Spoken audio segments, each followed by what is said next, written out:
Kona, Hawaii is home to the most important event in the sport of triathlon, the Ironman World Championship.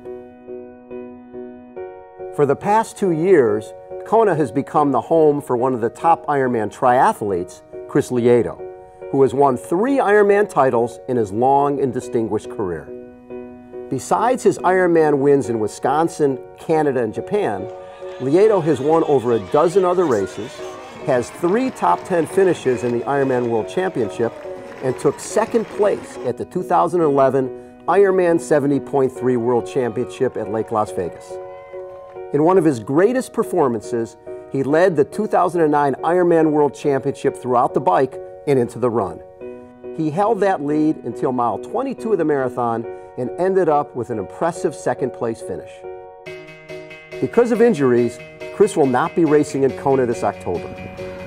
Instead, he invited us to spend some time with him and his family so that we could get an up-close and personal look at how Chris deals with injuries, how he incorporates other fitness techniques into his schedule, and more importantly, how he balances training time, recovery time, and family time.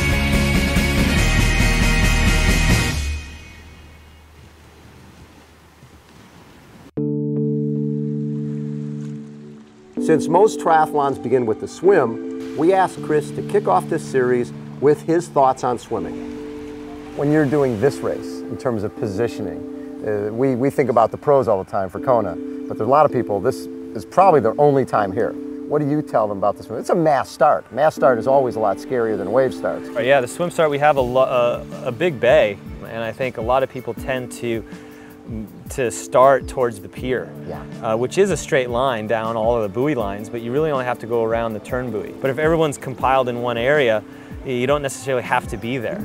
If you're a strong swimmer and you go out really well and fast, you're not going to get swum over, you can start in the front in that area if you choose to. I always encourage them to line up in the area of their experience. You start in the back, you know, or wait until the gun goes off and you're on the beach and walk in and then dive in. You're going to actually swim faster than if you get knocked and bumped and hit. That's a good point. Also, though, because the swim start is so wide, don't start at the pier. Start down towards the rocks. You know, you don't want to go up against the rocks, but you have all that room to where you can still swim in the shallows. And sometimes that current in that area will actually pull you along faster than if you start in the deep area right next to the pier.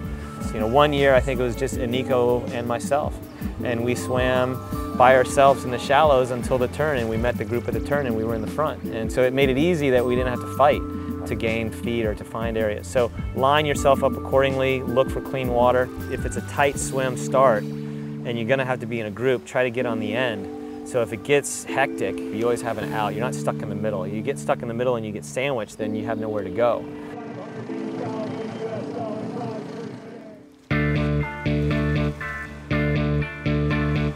It's important when you swim in the ocean that you don't just go in and swim easy. So we want to be very specific in what the purpose of the workout's going to be. So today, warm up for 10-15 minutes, get loose, and we're going to do 8 by, if you're doing a half Ironman, I would say you want to do 3 to 4 minutes. If you're doing an Ironman, you want it to be more like 5 or 6 minutes. The odd ones are going to be fast, and the even ones are going to be easy. As you go on the fast ones, you start out at a fast pace and then you build to your Ironman or half Ironman pace, and then you finish strong. And then you do the easy ones to recover, and then you go back at it again. And you want to be able to make sure you hit all of these, the fast ones, at that same pace and same effort. You don't want to go out really fast on the first one, and the 8th one you're dying. You count your strokes, or you have, okay, from buoy to buoy, to make sure you get it, or do loops. When we're doing our fast pacing, you definitely want to focus on looking up and seeing where you're going. You're swimming 4 or 5 strokes, you glance up with your left arm forward, you glance, you go back down, and then again when your left arm's in front again, you're looking up again to confirm what you saw is what you saw and you're going the right way. And then you keep your head down again to make sure your alignment is good. Because if you're swimming with your head up the whole swim, your bum's gonna drag, your feet are gonna drag, and you're gonna swim a lot slower. So you gotta make sure that the alignment that you have, that you practice in the pool when you stare at a black line, when you're out in the open water, you definitely want to keep that head position and your body alignment in that same way. So that way you're swimming on top of the water, you keep your alignment straight, and only look up when you need to look up.